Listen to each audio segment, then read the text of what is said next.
Acidity ಆಗೋದು one of the major ಮತ್ತು common problem ಇಂಡಿಯಲ್ಲಿ ಅಂತ ಹೇಳ್ಬೋದು. ಮೊದಲನೇ ಕಾರಣ ನಾವು ಇರ್ರೆಗ್ಯುಲರ್ ಮೀಲ್ ಟೈಮಿಂಗ್ಸ್ ಅಂತ ಹೇಳ್ತೀವಿ. ಸೊ ನಾವು ಒಂದಿನ ಬ್ರೇಕ್ಫಾಸ್ಟ್ ಸ್ಕಿಪ್ ಮಾಡೋದು, ಇಲ್ಲ ಅಲ್ವಾ ಲಂಚ್ ಸ್ಕಿಪ್ ಮಾಡೋದು, ಇಲ್ಲ ಕಂಪ್ಲೀಟ್ಲಿ ಡಿನ್ನರ್ನ ಅವಾಯ್ಡ್ ಮಾಡೋದು. ಈ ಥರ ಆದಾಗ ಗ್ಯಾಸ್ಟ್ರೈಟಿಸು, ಹಾರ್ಟ್ ಬರ್ನು, ಬ್ಲೋಟಿಂಗು ಆಗೋ ಚಾನ್ಸಸ್ ಜಾಸ್ತಿ ಇರುತ್ತೆ. ಫಸ್ಟ್ಲಿ ನಾವು ಫಿಕ್ಸ್ಡ್ ಟೈಮಿಂಗ್ಸ್ ಮಾಡ್ಕೋಬೇಕು ಮೀಲ್ಸ್ಗೆ. ಸೊ ಮಾರ್ನಿಂಗು, ಆಫ್ಟರ್ನೂನ್, ನೈಟು ಯಾವ ಟೈಮಲ್ಲಿ ಊಟ ಮಾಡ್ತೀವಿ ಅದೇ ಥರ ನಾವು ಡೈಲಿ ಆಹಾರನ ಸ್ವೀಕರಿಸ್ಬೇಕು. ಫುಲ್ ಆಗೋವರೆಗೂ ತಿನ್ನೋಕ್ಕೆ ಹೋಗ್ಬಾರ್ದು. ಆಲ್ಮೋಸ್ಟ್ 80% ಫುಲ್ ಅನಿಸಿದಾಗ ನಾವು ಸ್ಟಾಪ್ ಮಾಡಬೇಕು.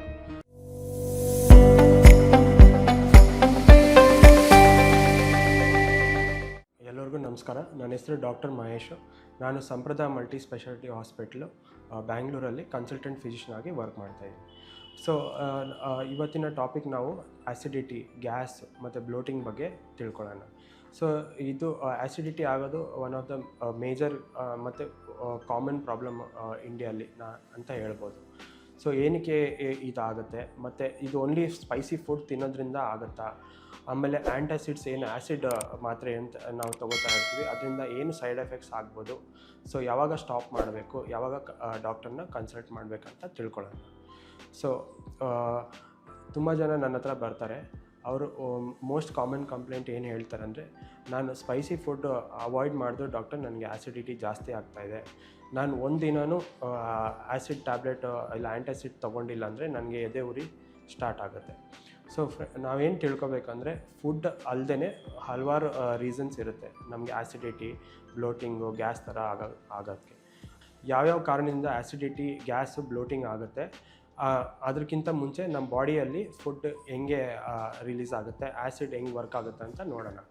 ಸೊ ನಾವು ಫಸ್ಟು ಫುಡ್ ತಿಂದಾಗ ನಮ್ಮ ಸ್ಟಮಕಲ್ಲಿ ಆ್ಯಸಿಡ್ ಪ್ರೊಡ್ಯೂಸ್ ಆಗುತ್ತೆ.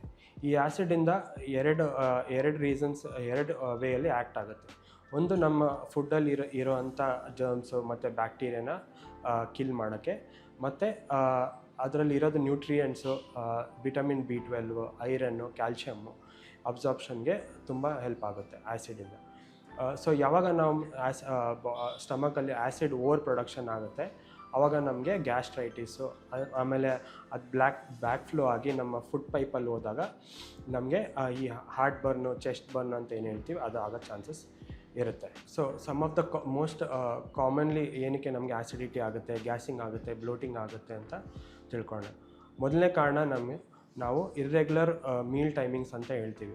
ಸೊ ನಾವು ಒಂದಿನ ಬ್ರೇಕ್ಫಾಸ್ಟ್ ಸ್ಕಿಪ್ ಮಾಡೋದು, ಇಲ್ಲ ಅಲ್ವಾ ಲಂಚ್ ಸ್ಕಿಪ್ ಮಾಡೋದು, ಇಲ್ಲ ಕಂಪ್ಲೀಟ್ಲಿ ಡ್ನ್ನರ್ನ ಅವಾಯ್ಡ್ ಮಾಡೋದು. ಈ ಥರ ಆದಾಗ ನಮಗೆ ಬಾಡಿಯಲ್ಲಿ ಬಯೋಲಾಜಿಕಲ್ ಕ್ಲಾಕ್ ಅಂತ ಏನು ಹೇಳ್ತೀವಿ ಅದು at same time of the day, same ಡ್ಯೂರೇಷನಲ್ಲಿ ನಮಗೆ ಆ್ಯಸಿಡ್ ಪ್ರೊಡ್ಯೂಸ್ ಆಗ್ತಾ ಇರುತ್ತೆ. ಸೊ ನೀವು ಆ ಟೈಮಲ್ಲಿ ಫುಡ್ ಕರೆಕ್ಟಾಗಿ ತೊಗೊಂಡಿಲ್ಲ ಅಂದರೆ ನಮ್ಮ ಆ್ಯಸಿಡ್ ಓವರ್ ಪ್ರೊಡಕ್ಷನ್ ಆಗಿ ನಿಮಗೆ ಗ್ಯಾಸ್ಟ್ರೈಟಿಸು, ಹಾರ್ಟ್ ಬರ್ನು, ಬ್ಲೋಟಿಂಗು ಆಗೋ ಚಾನ್ಸಸ್ ಜಾಸ್ತಿ ಇರುತ್ತೆ. ಎರಡನೇದು ಏನಂದರೆ, ನಾವು ಲೇಟ್ ನೈಟ್ ಮೀಲ್ಸ್ ಹೇಳ್ತೀವಿ. ಲೇಟ್ ನೈಟ್ ಮೀಲ್ಸ್ ತೊಗೊಂಡ್ಬಿಟ್ಟು ಇಮಿಡಿಯೇಟಾಗಿ ಮಲ್ಕೊಂಡ್ರೆ ವಿತಿನ್ 2 hours, ಸೊ ಅದರಿಂದ ನಮಗೆ ಗ್ಯಾಸ್ಟ್ರಿಕ್ ಆ್ಯಸಿಡ್ ಓವರ್ ಪ್ರೊಡಕ್ಷನ್ ಆಗುತ್ತೆ. ಮತ್ತು ಬ್ಯಾಕ್ ಫ್ಲೋ ಏನು ಹೇಳ್ತೀವಿ, ನಮ್ಮ ಪಾಶ್ಚರ್ ಮಲ್ಕೊಂಡಾಗ ಅದು ಫುಡ್ ಪೈಪ್ ಒಳಗಡೆ ಹೋಗ್ಬಿಟ್ಟು ನಮಗೆ ಬರ್ನಿಂಗ್ ಸೆನ್ಸೇಷನ್ ಎಲ್ಲ ಆಗುತ್ತೆ. ಮೂರನೇದು ಏನು ಅಂದರೆ, ನಾವು ಎಕ್ಸೆಸ್ ಟೀ ಮತ್ತು ಕಾಫಿ ತೊಗೊಳ್ಳೋದ್ರಿಂದ ಆ್ಯಸಿಡ್ ಓವರ್ ಪ್ರೊಡಕ್ಷನ್ ಆಗೋ ಚಾನ್ಸಸ್ ಜಾಸ್ತಿ ಇರುತ್ತೆ. ಮತ್ತು ನಾವೇನು ಸಾಫ್ಟ್ ಡ್ರಿಂಕ್ಸ್ ಹೇಳ್ತೀವಿ ಅದು ತೊಗೊಂಡಾಗ ನಮಗೆ ಬ್ಲೋಟಿಂಗ್ ಸೆನ್ಸೇಷನ್ಸ್ ಜಾಸ್ತಿ ಅನಿಸುತ್ತೆ. ನಾಲ್ಕನೇದು, ನಮಗೆ ಸ್ಟ್ರೆಸ್ಸು ಇಲ್ಲ ಆ್ಯಂಗ್ಸೈಟಿ, ಡಿಪ್ರೆಷನ್ ಇರುವಾಗ ನಮ್ಮ ಬ್ರೈನ್ ಸಿಗ್ನಲಿಂದ ಆ್ಯಸಿಡ್ ಪ್ರೊಡಕ್ಷನ್ ಜಾಸ್ತಿ ಆಗುತ್ತೆ, ಮತ್ತು ಗಟ್ ಕ್ಲಿಯರೆನ್ಸ್ ಅಂತ ಏನು ಹೇಳ್ತೀವಿ ಅದು ಕಮ್ಮಿ ಆಗ್ತಾ ಹೋಗ್ತದೆ. ನಾಲ್ಕನೇದು, ನಾವು ಸ್ಮೋಕಿಂಗ್ ಇಲ್ವಾ ಆಲ್ಕೋಹಾಲ್ ಕನ್ಸಂಪ್ಷನ್ ಜಾಸ್ತಿ ಆದಾಗ ನಮಗೆ ಗ್ಯಾಸ್ಟ್ರೈಟಿಸ್ ಆಗೋ ಚಾನ್ಸಸ್ ಜಾಸ್ತಿ ಇರುತ್ತೆ. ಇನ್ನೊಂದು ಕಾರಣ, ಸ್ಪೈಸಿ ಫುಡ್ ತಿನ್ನೋದು ಮತ್ತು ಜಂಕು ಆ್ಯಂಡ್ ಸ್ಪೆಷಲಿ ಆಯಿಲಿ ಫುಡ್ ತಿನ್ನೋದ್ರಿಂದ ನಮ್ಮ ಆ್ಯಸಿಡ್ ಪ್ರೊಡಕ್ಷನ್ ಜಾಸ್ತಿ ಆಗಿ ನಮಗೆ ಹಾರ್ಟ್ ಬರ್ನು, ಬ್ಲೋಟಿಂಗ್ ಆಗೋ ಚಾನ್ಸಸ್ ಜಾಸ್ತಿ ಇರುತ್ತೆ. ಸೊ ತುಂಬ ಜನ ಆ್ಯಸಿಡಿಟಿಗೆ ಓವರ್ ದ ಕೌಂಟರ್ ಡ್ರಗ್ಸ್ ತೊಗೊಂಡು ಕನ್ಸ್ಯೂಮ್ ಮಾಡ್ತಾ ಇರ್ತಾರೆ. ಸೊ ಇದು ಸೇಫಾ, ಎಷ್ಟು ದಿನ ತೊಗೋಬೇಕು, ನಾವು ಇದು ತೊಗೊಳ್ಳೋದ್ರಿಂದ ಸೈಡ್ ಎಫೆಕ್ಟ್ಸ್ ಏನಿರುತ್ತೆ ಅಂತ ಡಿಸ್ಕಸ್ ಮಾಡೋಣ. ಸೊ ಫಸ್ಟ್ಲಿ, ಶಾರ್ಟ್ ಟರ್ಮ್ ಆಗಿ ನೀವು ಆ್ಯಂಟಾಸಿಡ್ಸ್ ತೊಗೊಂಡ್ರೆ ಏನು ಪರವಾಗಿಲ್ಲ. ಸೊ ಯಾವಾಗಾದರೂ ನಿಮಗೆ ಜಾಸ್ತಿ ಹೊರಗಡೆ ತಿಂದಾಗ, ಇಲ್ಲ ನಿಮಗೆ ಸ್ವಲ್ಪ ಅನ್ಈಸಿನೆಸ್ ಆದಾಗ ತೊಗೊಂಡ್ರೆ ಓಕೆ. ಬಟ್ ಅದನ್ನೇ ನೀವು ಕಂಟಿನ್ಯೂಸ್ ಆಗಿ ತೊಗೊಂಡ್ರೆ ಕೆಲವು ಸೈಡ್ ಎಫೆಕ್ಟ್ಸ್ ಇರುತ್ತೆ. ಫಸ್ಟ್ಲಿ ಏನು ಹೇಳ್ತೀವಿ ನಾವು, ಆ್ಯಸಿಡ್ ತಗೊಳ್ಳೋದ್ರಿಂದ ಆ್ಯಸಿಡ್ ಪ್ರೊಡಕ್ಷನ್ ಕಮ್ಮಿ ಮಾಡುತ್ತೆ ಆ್ಯಂಟಾಸಿಡ್ಸು. ಇದರಿಂದ ನಮಗೆ ಮುಂಚೆ ನಾವು ಡಿಸ್ಕಸ್ ಮಾಡ್ದಂಗೆ ಆ್ಯಸಿಡಿಂದ ನಮಗೆ ಕ್ಯಾಲ್ಶಿಯಮ್ಮು, ಐರನ್ನು, ವಿಟಮಿನ್ B12 ಅಬ್ಸಾರ್ಪ್ಷನ್ಗೆ ತುಂಬ ಅವಶ್ಯಕತೆ ಆಗಿರುತ್ತೆ. ಸೊ ಇದು ತಗೊಂಡಾಗ ನ್ಯೂಟ್ರಿಯೆಂಟ್ಸ್ ಕಮ್ಮಿ ಆಗುತ್ತೆ, ಅನಿಮಿಯಾ ಆಗೋ ಚಾನ್ಸಸ್ ಜಾಸ್ತಿ ಇರುತ್ತೆ, ವಿಟಮಿನ್ B12 ಡಿಫಿಷಿಯನ್ಸಿ ಆಗುತ್ತೆ ನಿಮಗೆ, ಮತ್ತು ಬೋನ್ ಮಿನರಲೈಸೇಷನ್ ಕಮ್ಮಿ ಆಗುತ್ತೆ, ನಿಮಗೆ ಸುಸ್ತು ಅನ್ಸೋದು ಜಾಸ್ತಿ ಅನಿಸ್ಬೋದು. ಎರಡನೇದು ಏನಂದರೆ ನಾವು ರೀಬೌಂಡ್ ಆ್ಯಸಿಡಿಟಿ ಅಂತ ಹೇಳ್ತೀವಿ.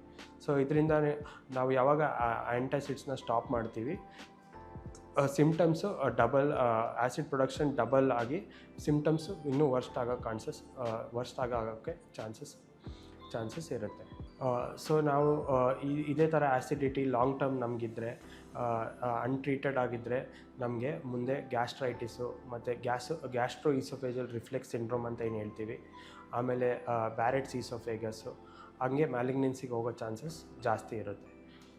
ಸೊ ನಾವು ಕಾಮನ್ ಆಗಿ ಏನನ್ನ ಪ್ರಾಕ್ಟೀಸ್ ಮಾಡ್ಬೋದು, ಇದರಿಂದ ನಮಗೆ ಆ್ಯಸಿಡಿಟಿ, ಬ್ಲೋಟಿಂಗ್ ಕಮ್ಮಿ ಆಗುತ್ತೆ ಅಂತ ತಿಳ್ಕೊಳ್ಳೋಣ.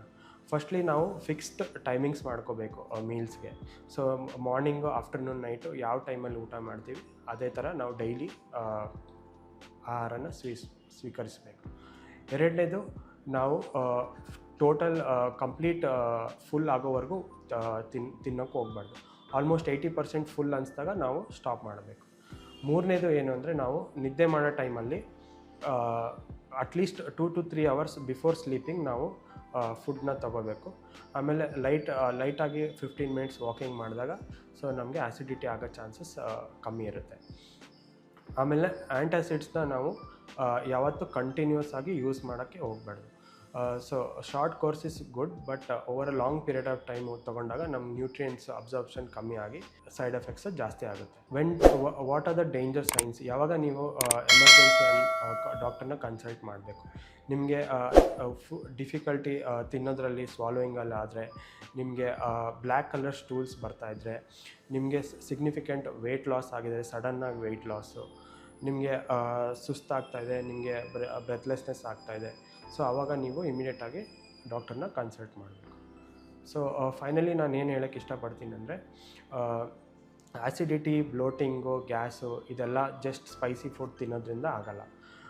ಅದಲ್ಲದೆ ನಮ್ಮ ಹ್ಯಾಬಿಟ್ಸು, ನಮ್ಮ ರೋಟೀನ್ನ ಕರೆಕ್ಟಾಗಿ ಮಾಡಿಕೊಂಡ್ರೆ ಇದೆಲ್ಲ ಕಮ್ಮಿ ಆಗೋ ಚಾನ್ಸಸ್ ಇರುತ್ತೆ. Thank you. ಲೇಟೆಸ್ಟ್ ಹಾಗೂ ಇಂಟ್ರೆಸ್ಟಿಂಗ್ ಸುದ್ದಿಗಳಿಗಾಗಿ ಬಾಸ್ ಟಿವಿ ಕನ್ನಡ ಚಾನೆಲ್ನ ಸಬ್ಸ್ಕ್ರೈಬ್ ಮಾಡಿ. ಹಾಗೆಯೇ ಬೆಲ್ ಐಕಾನ್ ಪ್ರೆಸ್ ಮಾಡಿ. ಇದರ ಜೊತೆಗೆ ಫೇಸ್ಬುಕ್, ಇನ್ಸ್ಟಾಗ್ರಾಮ್, ಎಕ್ಸ್ನಲ್ಲೂ ಮಿಸ್ ಮಾಡದೆ ಫಾಲೋ ಮಾಡಿ.